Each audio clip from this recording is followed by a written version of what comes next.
Okay, so Jarrell Miller has been out of the ring since November 2018. Over 3.5 years. He weighed in for this fight in Argentina at 341. When he last fought in 2018 against Bogdan Dinu, he weighed in at 315. So that's 26 pounds. What was that? 2 stones roughly weight gain. Now, he's obviously gone through a lot in his personal life, especially financially in the last few years. And you can kind of see the stress on his face even though he's smiling. He looks like he's aged. Maybe it's the haircut, because he normally has it shaved at the side. He looks like he's aged considerably. And obviously the weight could be accentuating that as well. So he lost millions of dollars in 2019 when he popped for multiple substances just before his proposed bid for AJ's unified titles in 2019. Then he got a deal with Top Rank, a final chance. He's around 36 years of age now. And he was around 34 when Bob gave him what looked like his final opportunity. And he tested positive again before his fight with Jerry Forrest. And he was suspended for a further 2 years. Looks like the ban's been lifted. And we don't know if he's on anything now, because you can't tell with this guy until the testing is done and the results are in. You just can't tell. He can't be trusted. Are they even doing any testing where he's fighting in Argentina? Doubtful. You think everybody's using VADA? But it doesn't look like he's on anything major, at least right now. And I know he's heavy, but you can see how much his body has aged, and he probably can't fight at a certain level without juicing up heavily. He can't. He can't do it. And he probably can't get down to under 300 pounds without certain aids. Even when he pushed his Argentinian opponent at the weigh-in, you can see there was no zip, no snap in the push. You know what I mean? I know it's not punching, but it's going to be interesting to see what Jarrell Miller is going in the ring, even if his opponent is limited. Because if that cardio ain't there, as someone pointed out on Twitter, he's gone. And if he mentally isn't in the right place, who knows where he goes from here. His opponent went the distance with Dempsey McKean this year in an 8-rounder. Oh, that was in London? So I saw that. I actually saw the fight, yeah. He's won 11, lost 7. 5 of them losses inside the distance. He's got 6 knockouts. He himself weighed in 305 pounds. That's a career heaviest for Bracamonte. Big lads. He's been doing some training recently, because here he is with his brother in Peds, Tyson Fury. Miller was helping him prepare for Dillian. The irony is this event is part of the WBA's KO Drug Festival. So Miller will be fighting tonight, and there'll be another card tomorrow. Not the most appropriate opponent. Such a lofty title for your event. Jarrell Miller, not exactly the poster boy for KO drugs in boxing.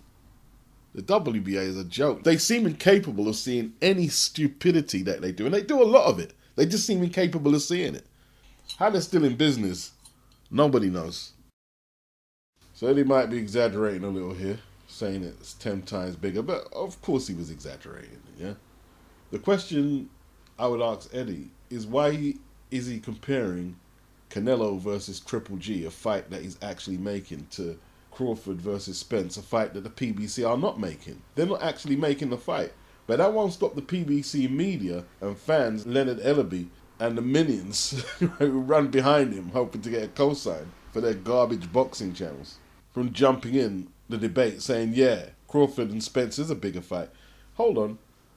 These are the same people who have spent the last 4 or 5 years dismissing a fight between Spence and Crawford. Now all of a sudden, you want to use Terence Crawford's name to boost up the PBC's credibility against Eddie Hearn. It's pathetic. Just the other week, they were calling him a sellout, or what, some black sellout or something, weren't they? And now you're all allied up. Why is that? Because you don't have no more fights for the likes of Spence. What are you going to say? Spence versus Porter 2 is bigger than Triple G and Canelo 3? Spence versus Thurman is bigger than Triple G Canelo? Spence versus Danny Garcia 2 is bigger than Triple G and Canelo 3? No. So you got to use Crawford now. See, this just shows that they've got nowhere to go, right? This year, they bypassed Crawford and went for Ugas. Now you guys is gone. There's no more strap season unless you're going to bring Terence Crawford into the picture.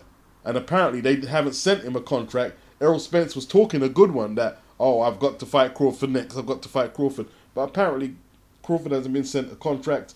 Leonard Ellaby's boss, Floyd, said, nah, Al hasn't requested that fight.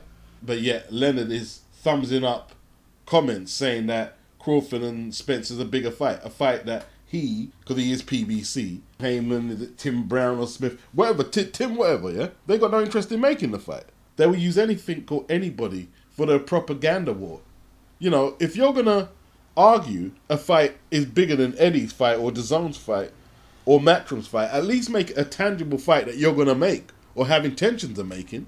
You're using fantasy fights now to compete with Triple G and Canelo 3.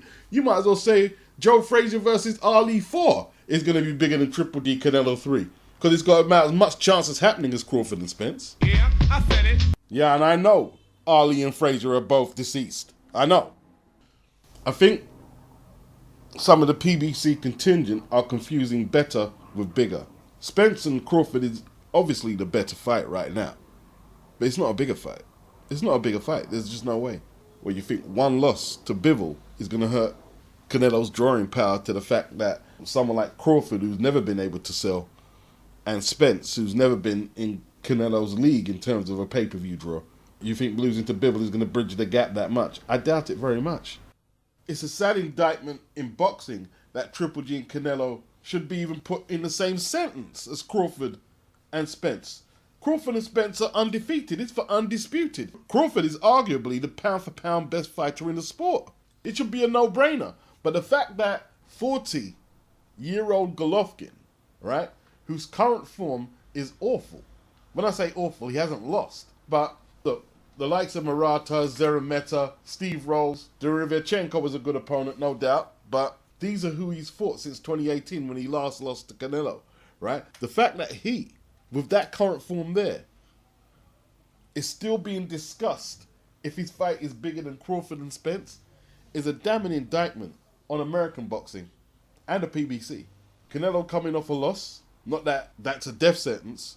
He fought a light heavyweight, an accomplished light heavyweight, in a weight division that Canelo was not best suited to. I'm telling you, right, I am fast becoming the place where you get real, insightful logics on boxing.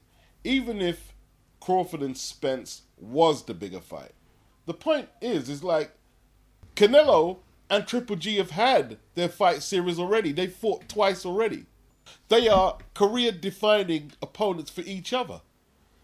What's up with Crawford and Spence? Why are we even debating this? And the fight's not even happening. That's the fucked up thing. Crawford and Spence ain't happening. Why is this even a debate? Remember, Spence said he was going to go up and challenge Canelo as well. What's happened with that? He's going to go up and challenge Jermell Charlo. What's happened with that? It's all talk. You're not going to make the Crawford fight. The Charlo fight's not going to happen. He's not going to go up and fight Canelo. He's not going to do none of that. And then the PBC media and fan base will make these stupid arguments thinking they can hurt Canelo's credibility. Oh, well, we offered him 40 million to fight Jermell Charlo. Okay, let's say this is true. Canelo is still having career-defining fights. People would argue, and I'd be one of them who would argue, Bivol is a way more difficult fight than Charlo. It's not like he declined the money and fought Butters from down the road. No, he fought a really good fighter. Now you tell me where Jermell Charlo's defining fights are. You're not winning the debate. You're not winning. Bob Arum, we look forward to the sensational Artur Beterbiev crossing the pond to fight Anthony Yarde in London this fall. We hope the winner can fight for the undisputed light heavyweight title next year. You see, this is a total contradiction. But he had to throw that last carrot on there to even attempt to sell a Beterbiev fight in London, right? So if Bivol is still holding the belt by the time if Beterbiev beats Yarde, he's saying we get the undisputed fight. We hope to get it. But you've ripped that fight off because you said Bivol was boring. So which one is it? Are you dangling carrots hoping, yeah, okay, we're going to get undisputed. Bob's going to give it the go-ahead. The winner of Yarde versus Beterbiev is going to fight Bivol. Or are you not interested in the Bivol fight because Bivol is boring? That's what Bob has said before. That's why he didn't want to fight. Bivol was boring. And you don't want Beterbiev to fight on DAZN. Because I'm just here to say this. There is no buzz in BETERBIEV versus Anthony Yarde. There's no buzz for it at all. There isn't. There's no buzz for it in London. Frank's booked the O2. Can they sell it out? I don't know. Are they going to put it on pay-per-view? What are they going to do with this? They're going to have to work really hard to sell out the O2. Work really hard. And the pay-per-view numbers are not going to be good. Nobody knows BETERBIEV over here. Yarde's never done pay-per-view over here. He's never sold out O2 either. Of course, Frank Warren's going to talk up Yarde's star power, but it's unproven. Aram's going to do the same thing, but it's unproven. The best chance they would have had of selling this at the gate or box office is if you kept Yarde busy flattening someone good. Let's say if he put Joshua Boatzy away or Callum Smith, or even a Callum Johnson fight, which is in-house for Frank, easy to make. You got to build these events. You got to build these fights, and this fight is not being built. Boatzy versus Craig Richards did not sell out the O2 Arena, and that was a domestic showdown. And BETERBIEV is no more popular than them two in London. He's not. Amongst hardcore, yeah. Unified champion, excellent fighter, yeah, of course. Now Yarde, he can sell it that it's a viable fight to his circle and a few Frank Warren diehards, but most of the people who know boxing in the country, they don't really believe he can win the fight. That's not a good point in terms of selling pay-per-view or seats in the arena. It's not a good place to start. I'm seeing people online saying they're going to stream it already. And a lot of people are going to protest by not patronizing the event because they want to see the undisputed fight. These are the realities of boxing. Can't tell these promoters anything because, they know everything. Or do they? This whole AJ 258 thing is about to be tested. Not that AJ should have that as a major concern right now.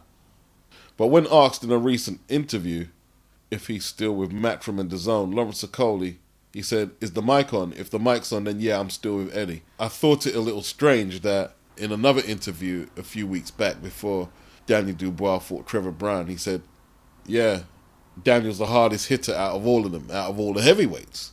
Okay. Because he trains with Daniel, with Shane. And AJ trains with Richard Riakporhe up there in Loughborough. Lawrence and Riakporhe are rivals. AJ and Riakporhe are cool in the same gym. If he goes to Sky, what does that mean for 258? Okolie's over there, Ben Whittaker's over there, and Big Fraze.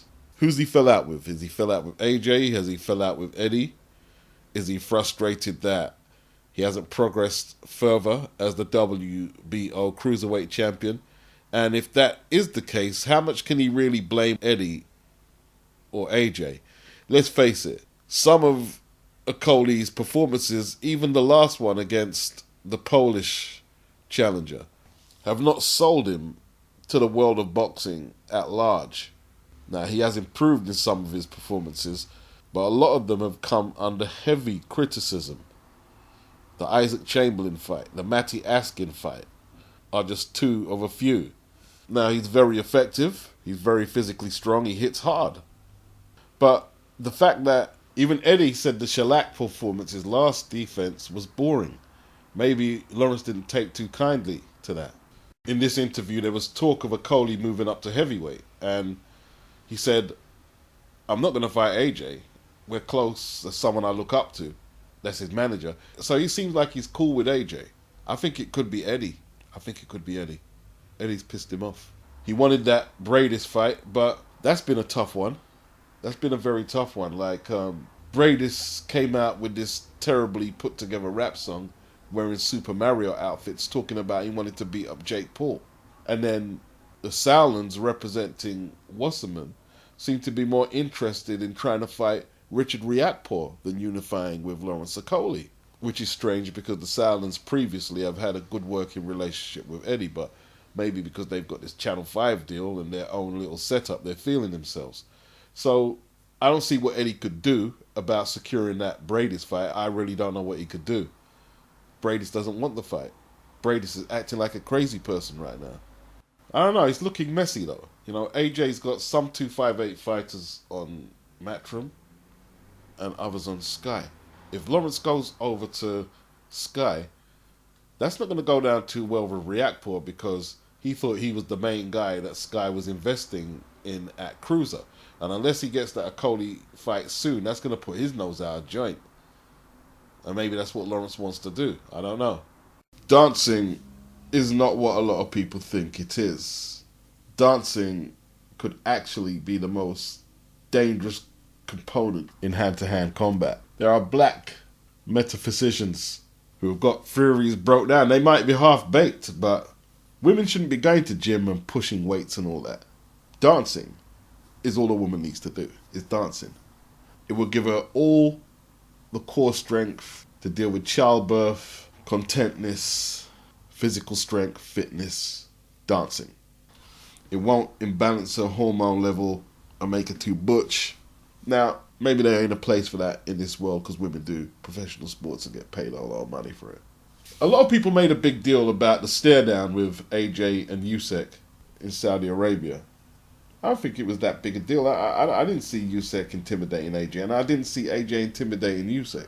The promo where they had the mock battle and they're playing the drums and a lot of people were there dancing and USYK came in there dancing, that worried me more for AJ than anything. That worried me more. The combat fighter who uses dancing, and you see USYK always playing around when he's training, dancing. And what does it do?